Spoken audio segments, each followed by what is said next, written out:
ओम ब्रह्म सत्यम निरंकार जन्म अद्वैत पुरख सर्वव्यापक कल्याण मूर्त परमेश्वराय नमस्तम परमेश्वराय नमस्तम परमेश्वराय नमस्तम। ओम ब्रह्म सत्यम सर्वधार। ओम ब्रह्म सत्यम सर्वम। अपने सदगुरुदेव जी महाराज अपने प्रभु अपने परमेश्वर से प्रार्थना करते हुए आद्र भाव से निवेदन करते हुए कि हे मेरे प्रभु, हम आपकी शरण में हैं। हम पर कृपा करें, हम पर कृपा करें, हम पर कृपा करें। आपके द्वारा दिए हुए ग्रंथ को हमारी तुच्छ बुद्धि समझ नहीं सकती, इसलिए हम पर ऐसी बुद्धि की कृपा करें, सब बुद्धि बख्शें, जिससे कि हम आपके द्वारा दिए हुए ग्रंथ के मर्म को रहस्य को समझ सकें और आप में ही लीन हो जाए, आप में ही लीन हो जाए। ओम ब्रह्म सत्यम सब। ग्रंथ सी समता विलास, चौथा अनुभव, समता धार। इसका पहला भाग, समता धर्म, वचन नंबर 11 है, पेज नंबर 174। श्री महाराज जी हम सभी से कह रहे हैं, समझाते हुए कि तमाम दुनिया का फलसफा यानी तत्व ज्ञान यानी दर्शन और तहकीकात यानी खोज आखिर ही जीव की शांति की तलाश दिखलाता है। जिसने अपनी जिंदगी को पवित्र नहीं किया, सत्विचार को धारण करके, वह महज यानी केवल पशु ही जाने। तमाम महात्माओं की तहकीकात यह ही है कि जिंदगी के होते होते असली खुशी समता को हासिल कर लेंगे, जिससे जीव का सब अजाब यानी दुख नाश हो जाए। श्री महाराज जी कहते हैं कि तमाम दुनिया का फलसफा यानी जो तत्व ज्ञान है, जो ज्ञान मुझे उस पारब्रह्म परमेश्वर में लीन कर दे, अर्थात जिस ज्ञान को प्राप्त करके कोई और ज्ञान प्राप्त करना शेष न रह जाए, उसको तत्व ज्ञान कहते हैं। हम दीन दुनिया का बहुत सारा ज्ञान प्राप्त करते हुए न जाने क्या क्या करतब करते हैं, लेकिन ऐसा भी एक ज्ञान है जिस ज्ञान को प्राप्त करके दुनिया का कोई भी ज्ञान प्राप्त करना बाकी नहीं रहता, अर्थात पूर्ण ज्ञान पूरी सृष्टि का प्राप्त हो जाता है।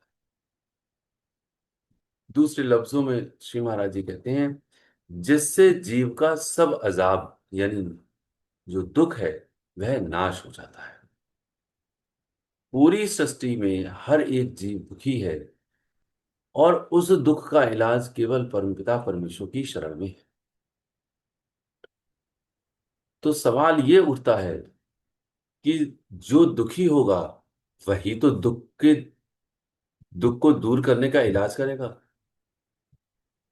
दुख से दुखी कौन है? वही गुरु की शरण में है। अन्यथा गुरु की शरण में तो क्षणिक दुख को दूर करने के वास्ते बहुत से अरदास लगाते ही रहते हैं, लेकिन जो चिरकाल तक समस्त दुखों को दूर करने की याचना करते हैं, वे इस तत्व ज्ञान में अपने आप को गर्क करते हैं, अर्थात जीव को यानी अपने को अनानियत से दूर करते हुए वो उनमें ही लीन होना चाहते हैं। इसलिए कहते हैं कि तमाम दुनिया का फलसफा यानी तत्व ज्ञान और तहकीकात यानी खोज आखिर जीव की शांति की तलाश है। जीव की शांति की तलाश, ये जीव अशांत है तभी तो शांति की तलाश करेगा। तो जिस भी जीव ने अपनी अशांति को सर्वप्रथम महसूस किया, अपने परम दुख को जाना कि ये संसार में परम दुख के अतिरिक्त और कुछ नहीं है, तभी तो परम सुख की ओर अर्थात ईश्वर की ओर वह गमन करेगा, अन्यथा कोई भी गमन नहीं करेगा। इसलिए वाणी फरमान करती है, दुखी जीव की सुन पुकार, सतगुरु आए जगत उद्धार।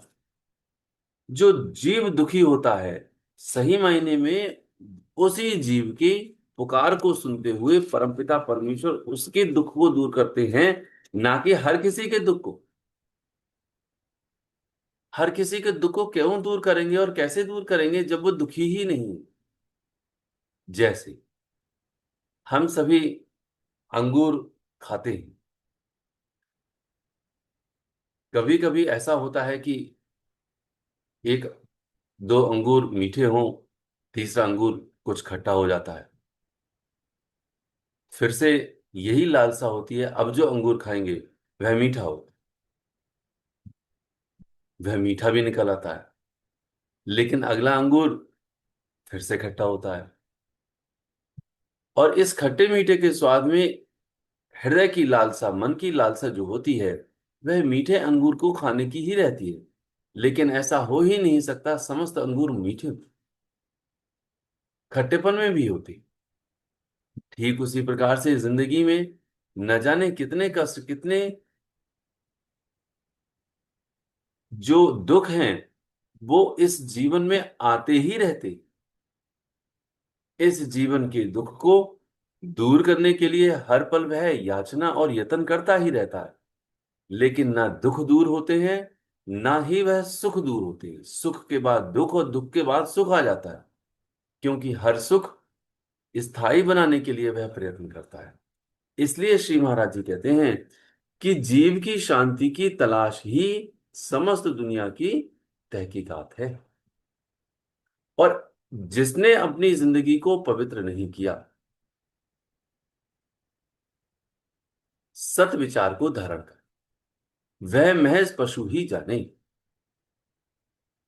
हमने बहुत सारा सत विचार ग्रहण कर लिया, या यूं कहें सुन लिया, या मनन भी कर लिया, लेकिन उसको धारण नहीं किया, तो समझ लेना चाहिए कि हमारी मन, बुद्धि और शरीर जिसकी पवित्रताई की बात कर रहे हैं, वह कैसे शुद्ध होगी।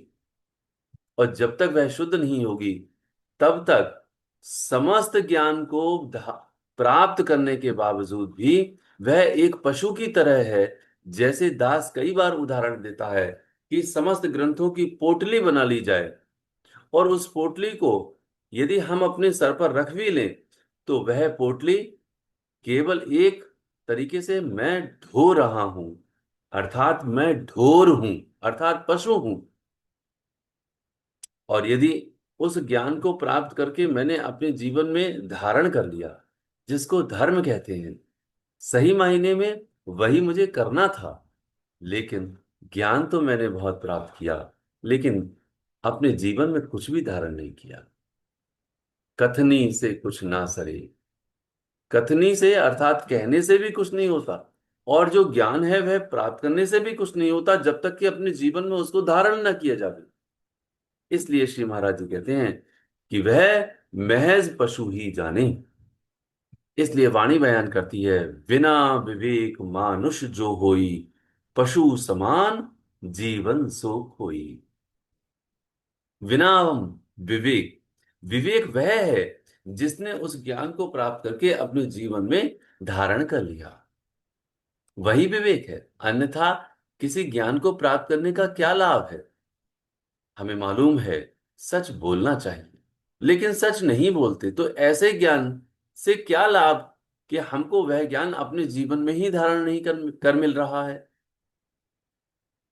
इसलिए कहते हैं कि वह एक पशु ही है।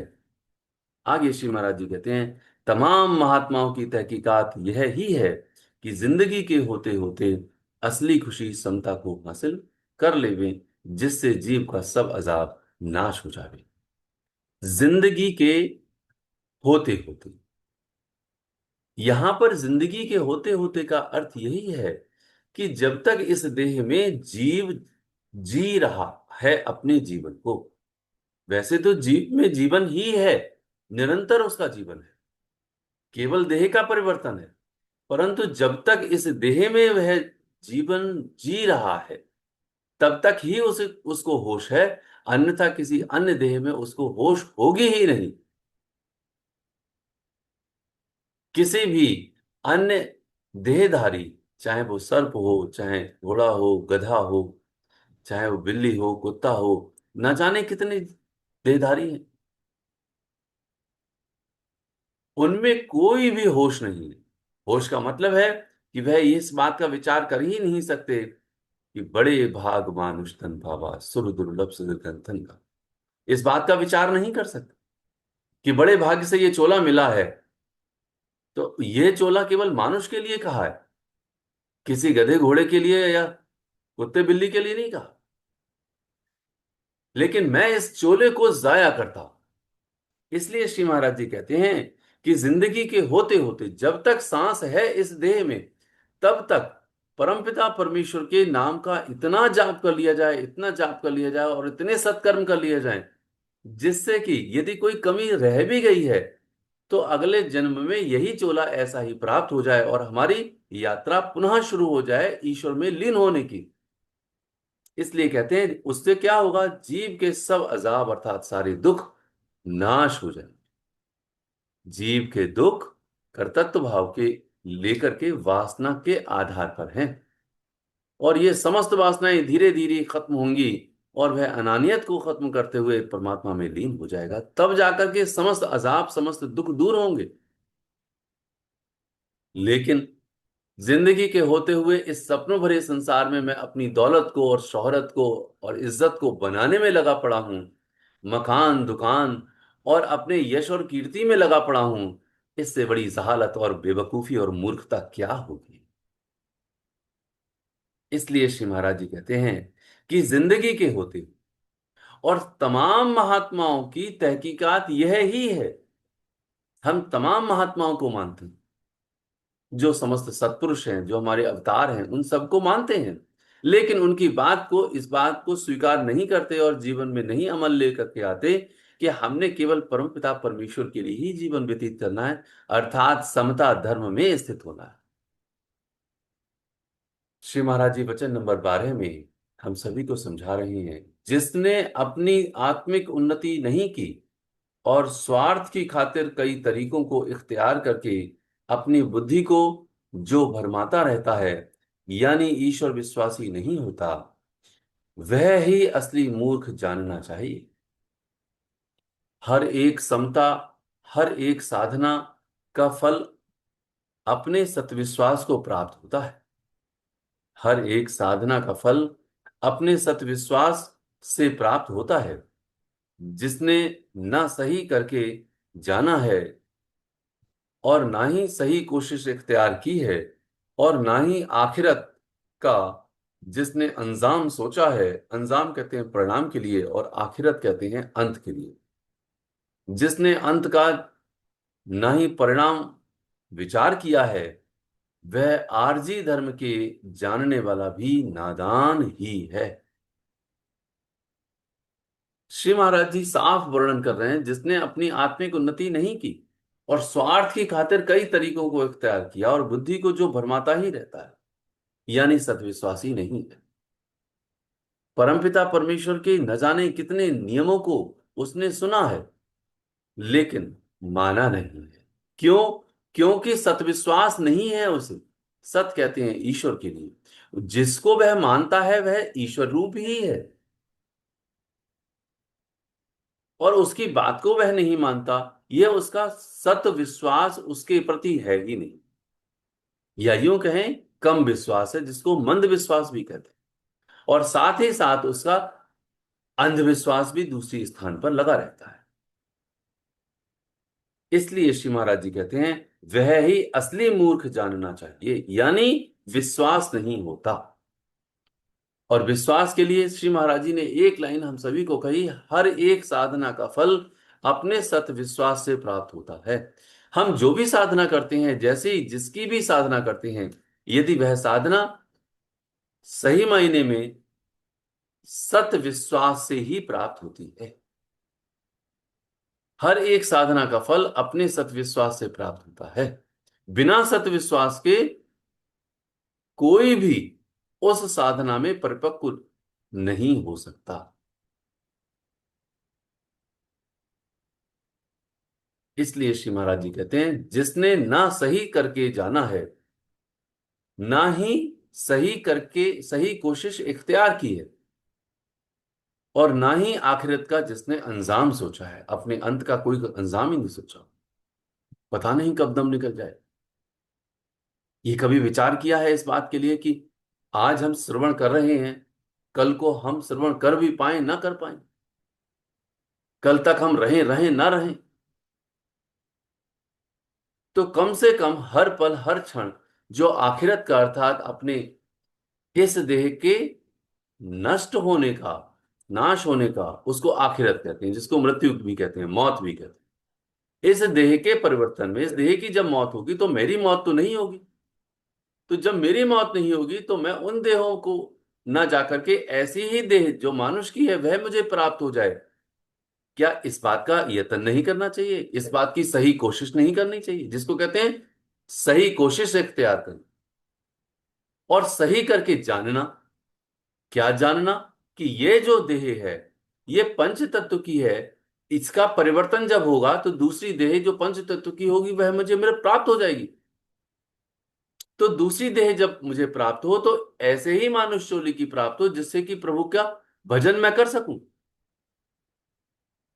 तब तो मैंने उन्नति की है। अन्यथा मैंने क्या उन्नति की? अपना जो चोला था, जो देवताओं को भी दुर्लभ था, वह भी मुझसे छीन लिया गया। तो क्या लाभ किया? इसीलिए कहते हैं, वह आरजी धर्म के जानने वाला भी नादान ही है। वह स्वार्थ का धर्म जानता है केवल। वह केवल अपने भोग विलासताओं के धर्म को जानने के लिए वह यत्न करता है। वह अंधविश्वास में पड़ा हुआ है। वह बड़े बड़े व्याख्यान करता हुआ अपने आप को धोखा दे रहा है और दूसरों को भी धोखा दे रहा है। इसीलिए वचन नंबर 13 में इस बात को और भी वर्णन करते हुए श्री महाराज जी ने हम सभी को समझाया है, जो पेज नंबर 175 पर है। तमाम वर्ण, आश्रम, मजहब और पंथ नालों की सूरत इख्तियार किए हुए समता के समुद्र की तरफ दौड़ रहे हैं। जो परम प्रकाश है मगर छोटी अक्ल वाला, असलियत से बेबहरा है होकर और खुद बाअमल यानी क्रियान्वित ना होने से हर वक्त मजहबी झगड़ों की तलाश करता रहता है। यह जहालत ही असली शैतानियत है। जो ऐसी नादानी में हर वक्त गिरफ्तार रहते हैं, वे अपने पेशवाओं की जिंदगी पर धब्बा लगाने वाले हैं और उनकी कुर्बानी को फरोख्त करके यानी बेच करके अपने पेट का गुजारा करते हैं। वे असली धर्म के नाशक हैं, ना खुद असली धर्म को प्राप्त हुए हैं, ना ही किसी को आगाह कर सकते हैं। महज वाद मुवाद में अपनी जिंदगी को छोड़कर गफलत यानी गलत फहमी में मिट गए हैं और मिट जाएंगे। धर्म के जानने वालों को ही आज तक हमने याद किया है। धर्म के आधार पर जीते हुए, धर्म में रमण करते हुए उन भक्तों को ही आज तक हमने सबने याद किया है। जो धर्म के ठेकेदार हैं, जिन्होंने अपने लिए केवल भोग विलासताओं को प्राप्त करने की खातिर धर्म को धारण किया है, हमने और पूरी दुनिया ने उनको कभी याद नहीं किया। वे मिट गए। क्यों? क्योंकि तमाम वर्ण, आश्रम, मजहब और पंथ नालों की सूरत, ये जितने भी धर्म के सभी स्वरूप हैं, जो हमको अधिकतर रूप में, ट्रस्ट के रूप में, पंथ के रूप में, न जाने कितने कितने नामों के रूप में जो दिखाई दे रहे हैं, वो सब समता के समुद्र की तरफ दौड़ रही हैं, अर्थात एक ईश्वर की ओर दौड़। लेकिन छोटी बुद्धि वाले असलियत से बेपरवाह हैं, अर्थात वो जानते ही नहीं इस बात के लिए कि समस्त सत्पुरुषों ने, पीर, अवतार, नबी और पैगंबरों ने केवल और केवल एक ईश्वर को ही पूजने की हिदायत दी है, अर्थात वहीं पर पहुंचने के लिए समस्त नियमों को कहा है और हम सभी को दिया है। अपना जीवन भी वैसा ही बनाया है, जिससे कि जीवन से हम कुछ सबब हासिल करें, उनसे मार्गदर्शन प्राप्त करें। श्री महाराज जी कहते हैं कि जो छोटी अक्ल वाला है वे असलियत को नहीं जानते और ना ही खुद अमल करते हैं, क्रियान्वित करते हैं, और हर वक्त मजहबी झगड़ों को की तलाश हर समय करते रहते कि तुमने ऐसा किया, तुमने वैसा किया, वो अलग है मजहब, वो पंथ अलग है, वो ऐसा करते हैं। इन न जाने कितनी चीजों को लेकर के अंदर से उभार आता है और हर तरफ वह लड़ाई पैदा कराते हैं और करते रहते हैं। ये जहालत ही असली शैतानियत है, ये जहालत है और असली शैतानियत है।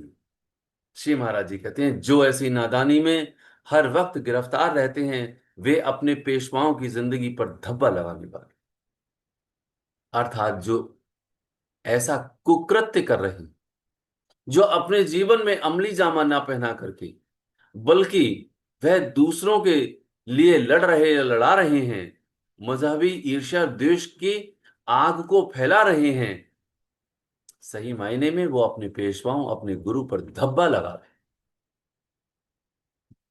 श्री महाराज जी ने बार बार कहा था, प्रेमी जियो, समता का प्लेटफॉर्म इन्होंने खून से सींचा है, इस पर धब्बा मत लगने देना। लाल जी, ये सफेद चादर है।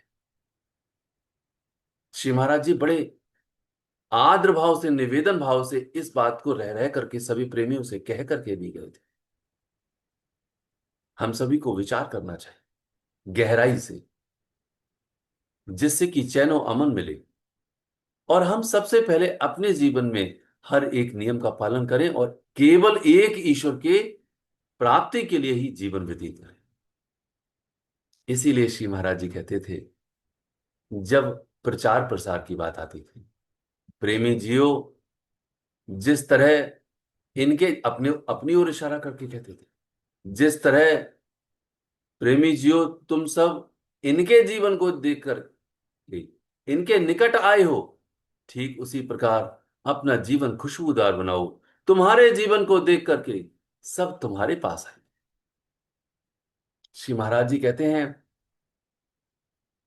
कि ये जहालत ही असली शैतानियत है, जो ऐसी नादानी में हर वक्त गिरफ्तार रहते हैं, वे अपने पेशवाओं की जिंदगी पर धब्बा लगाने वाले, इसलिए कभी धब्बा मत लगने देना। अन्यथा एक छोटी सी उदाहरण की बात, कि यदि कोई लड़का कोई चोरी करता है तो यही कहा जाता है कि वह फलाने का लड़का है। क्या उसके पिता ने उसको चोरी सिखाई थी? नहीं, लेकिन नाम उसके पिता से ही आता है कि ये लड़का किसका है, बोले फलाने का लड़का है। तो उसने अपने ही पिता के नाम पर धब्बा लगा दिया। लड़की जब पीहर अर्थात ससुराल जाती है, तब वहां पर अगर कोई भी बात अनर्गल करे, कोई कार्य ठीक से ना करे, तो सब ताने यही मारते हैं, क्या तेरी मां ने यही सिखाया था? बड़ा बुरा लगता है। सही बात तो यह है कि मां ने नहीं सिखाया, ना पिता ने सिखाया, लेकिन धब्बा माता पिता पर लग जाता है। ठीक उसी प्रकार से यदि हम सदगुरुदेव महात्मा मंगत राम जी महाराज के शिष्य हैं, हम पूर्ण ऋषि के शिष्य हैं, तो हमें अपने समस्त कृत्यों को, समस्त क्रियाओं को उसी प्रकार से करना चाहिए जिस प्रकार से गुरुदेव ने मार्गदर्शन दिया हुआ है। अन्यथा लोग यही कहेंगे, क्या तुम्हारे गुरु ने यही सिखाया है? तो कितनी सी रह जाएगी। हमने अपनी तो नाक काटे ही काटी, हमने अपने गुरुदेव की भी नाक काट दी। इसलिए धब्बा नहीं लगने देना चाहिए। श्री महाराज जी कहते हैं कि वे अपने पेशवाओं की जिंदगी पर धब्बा लगाने वाले हैं और उनकी कुर्बानी को फरोख्त करके, फरोख्त करके का मतलब है बेच करके अपने पेट का गुजारा करते हैं।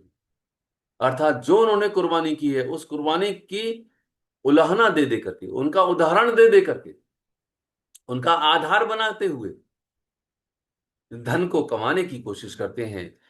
जो इज्जत है, जो मान है, जो सम्मान है, उसको प्राप्त करने की कोशिश करते हैं। जबकि करना यह चाहिए कि उनके मार्गदर्शन को अपने जीवन में धारण करना चाहिए और एक ईश्वर की प्राप्ति के लिए हर लम्हा हर क्षण यत्न करना चाहिए। श्री महाराज जी कहते हैं, यदि ऐसा वो नहीं करते, अपने जीवन को नहीं बनाते, बल्कि अपने जीवन को सही माने में ईश्वर में रमण नहीं करते, वे असली धर्म के नाशक हैं। ना खुद असली खुशी को प्राप्त हुए हैं, ना किसी को आगाह कर सके। वो आगाह भी नहीं कर सकते, क्योंकि उन्होंने खुद ही अपने अंधकार को दूर नहीं किया, वह दूसरे अंधकार को क्या दूर करेंगे। उन्होंने अपने ही दुख को दूर नहीं किया, वो दूसरे के दुख को क्या दूर करेंगे। इसलिए श्री महाराज जी कहते हैं, महज वाद विवाद में अपनी जिंदगी को छोड़कर गफलत यानी गलत फहमी में मिट गए हैं और मिट जाएंगे। इसीलिए जो ईश्वर के मार्ग पर चलते हैं, ईश्वर के मार्गदर्शन पर अपने जीवन को गर्क करते हैं, परमपिता परमेश्वर के जो महामंत्र दिया हुआ है उसका हर पल हर क्षण जाप करते हैं, अपने अंदर के विकारों को दूर करते हैं और असलियत जो सही है उसको जानते हैं और उसको इख्तियार करने की कोशिश करते हैं, उसको अपने जीवन में अमली जामा पहनाने की कोशिश करते हैं, अपनी आत्मिक उन्नति करते हैं, हर अपने सतविश्वास को दृढ़ करते हैं। तब ही जाकर के सही मायने में वे सही समता धर्म को मानने वाले होते हैं, अन्यथा वो मिट गए और मिट जाते। इसलिए श्री महाराज जी कहते हैं, धर्म का रूप न जीव कोई, ना कोई मजहब और पंथ, मंगत यतन जो मुक्ति का, सो धर्म कर वांचे ग्रंथ। धर्म का ना कोई रूप है, न जीव है, ना कोई है। धर्म वही है जो मुक्ति का यतन बतला दे। और समस्त महात्माओं ने, समस्त सत्पुरुषों ने, पीर अवतार नबी और पैगंबरों ने यही मार्गदर्शन बतलाया है कि तुम समता की शांति को प्राप्त करो, अखंड शांति को प्राप्त करो। वाद मुवाद में मन मुख धाये, सार विसार अंत पछताए। वाद विवाद में अपना जो मनमुखी जीवन है वह उसके अंदर गर्क होने लगता है और अंत में वो पछताता है। क्यों पछताता है? क्योंकि उसे शांति के अतिरिक्त और कुछ मिलता ही नहीं। इसलिए हम सभी को गहरे मनन में उतरते हुए परमपिता परमेश्वर से आर्द्र भाव से निवेदन करते हुए कि हे प्रभु, हमें अपनी शरण में ही रख लो, हम पर कृपा करें, हम आप में ही लीन हो जाएं और आप में ही लीन हो जाएं, आप में ही लीन हो जाएं। ओम ब्रह्म सत्यम सर्वदा।